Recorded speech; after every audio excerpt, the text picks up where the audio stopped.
So, hello dear students, welcome to most affordable and trusted platform G Centric। तो आज हम लोग एक ऐसे सब्जेक्ट के बारे में बात करेंगे जिसको लेंथ वाइज बहुत ही बड़ा माना जाता है, जिसके नाम से स्टूडेंट कई बार घबराने लगता है कि पावर सिस्टम हमें नहीं आता। जी हाँ, सही सुना, मैंने उसका नाम ले ही लिया है जिसका नाम है पावर सिस्टम। इस सब्जेक्ट को अगर सीखना है ना तो आपको कम से कम कुछ फंडामेंटल नॉलेज होना चाहिए, कुछ बेसिक चीज़ों का नॉलेज होना चाहिए। और इसमें ये सब्जेक्ट कम से कम 3 to 4 सब्जेक्ट का नॉलेज मांगता है, like control system, network, electrical machine, ठीक है। और इनको बहुत ही क्रिएटिव फॉर्म में पढ़ना पड़ता है अगर इस सब्जेक्ट को वाकई किसी एग्जाम के लेवल पे, किसी कॉम्पिटिटिव एग्जाम्स के लेवल पे अगर हमको प्रिपेयर करना है तो। क्योंकि इस सब्जेक्ट की सबसे बड़ी क्या बोल सकते हैं हम लोग आयरनी ये है कि इसके अंदर टॉपिक्स बहुत है। इसके अंदर टॉपिक्स है तो स्टूडेंट्स कई बार कंफ्यूज हो जाते हैं कौन से टॉपिक को हमें ज्यादा प्रायोरिटी देना है, कौन से टॉपिक को कम प्रायोरिटी देना है। तो मैं जी सेंट्रिक ऐप पर बहुत ही क्रिएटिव फॉर्म में, बहुत ही मजेदार तरीके से, बिल्कुल बेसिक से लगाकर एडवांस तक इस सब्जेक्ट को डील कर रहा हूं। और काफी स्टूडेंट बहुत ही अच्छे से एंजॉय कर रहे हैं इस सब्जेक्ट को। काफी क्रिएटिव फॉर्म में बना रहा हूं कि किस तरीके से एक कॉम्पैक्ट इंफॉर्मेशन के साथ, जितनी हमें किसी कॉम्पिटिटिव एग्जाम्स के लिए लाइक गेट, ईएससी, एसएससीजी, किसी कॉम्पिटिटिव एग्जाम्स के लिए अगर हमें जाना है तो उसके लिए कितना नॉलेज की रिक्वायरमेंट है। जरूर नहीं कि आपको ये पूरा का पूरा बुक के बुक आपको आना चाहिए, जरूर नहीं है, बिल्कुल जरूरी नहीं है। कौन से एग्जाम्स में कौन से टॉपिक का इंपॉर्टेंस ज्यादा होता है, इसका आपको अगर थोड़ा भी इल्म है तो आप बहुत ही अच्छे से इस टॉपिक को सीख सकते हैं। क्योंकि machine, electrical machine and power system, these are the 2 fundamental subjects. अगर आपके फंडामेंटल्स बहुत ही अच्छे हैं तो इन दोनों सब्जेक्ट्स को बहुत ही अच्छे से सीखा जा सकता है। अभी मैं बात कर रहा हूं पावर सिस्टम की और आपके लिए ट्रेलर में पेश है इसका एक नमूना, जिसके अंदर आप पाएंगे किस तरीके से जी सेंट्रिक एप्लीकेशन पे, जो कि प्ले स्टोर से डाउनलोड की जा सकती है, उस पर किस तरीके से लेक्चर चल रहा है, उसका ट्रेलर देखिए। तो इसका मतलब यहां पर ये मान लीजिए एक ट्रांसमिशन लाइन है, ये ट्रांसमिशन लाइन है, मैंने क्या बना दिया, ट्रांसमिशन लाइन बना दी। इस ट्रांसमिशन लाइन में सेंडिंग एंड साइड से रिसीविंग एंड साइड तक क्या हो रहा है, एनर्जी का ट्रांसमिशन हो रहा है, ठीक है। तो हम लोग क्या बोल सकते हैं, the transfer of energy is nothing but a propagation.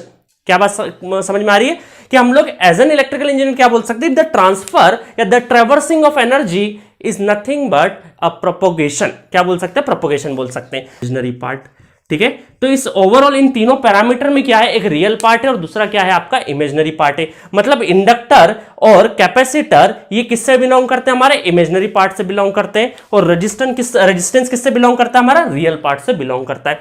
अब आपने देखा होगा थोड़ी देर के लिए कंट्रोल सिस्टम भी आपने पढ़ रखा है। तो मान लीजिए अगर मुझे वेवफॉर्म, 2 तरह के वेवफॉर्म अगर आपने देखे हो, कभी कंट्रोल सिस्टम वगैरह पढ़ा हो, तो इस तरीके से एक वेवफॉर्म आपने डाई आउट होते हुए देखा होगा और एक वेवफॉर्म आपने ऐसा भी देखा होगा, एडमिटेंस, ठीक है।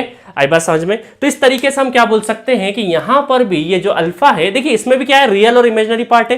तो रियल पार्ट क्या डिनोट करेगा, हमारा एटेन्यूएशन को डिपेंड। एटेन्यूएशन का मतलब क्या है कि कोई भी वेवफॉर्म ये डाई आउट हो जाए। देखिए एम्प्लीफिकेशन और एटेन्यूएशन 2 चीजें, एम्प्लीफाई मतलब बड़ा करना और एटेन्यूएट मतलब वेवफॉर्म को क्या करना है, बहुत ही हमको जब वेवफॉर्म जो इस तरीके से जा रहा है तो उसको क्या करना है, डाई आउट तरफ ले जाना, मतलब उसको वेवफॉर्म को हमको कॉम्पैक्ट ले जाना है, ठीक है।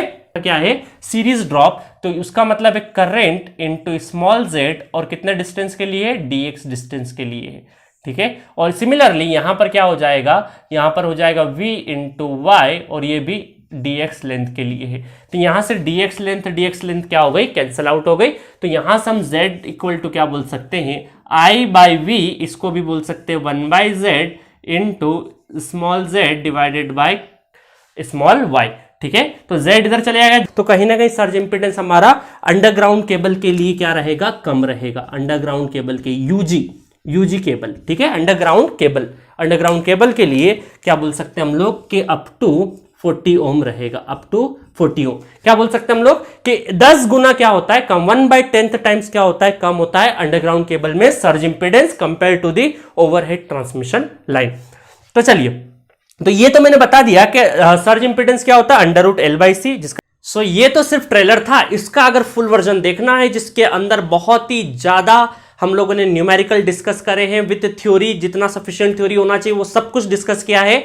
और अगर इसका फुल वर्जन आपको देखना है तो आज ही डाउनलोड करिए अपने प्यारे प्ले स्टोर से, जी सेंट्रिक टाइप करिए, जी सेंट्रिक ऐप को डाउनलोड करिए, उसके अंदर स्टोर सेक्शन में जाइए, स्टोर सेक्शन में आप अपनी रिस्पेक्टिव ब्रांच जो कि इलेक्ट्रिकल है उसको सिलेक्ट करिए।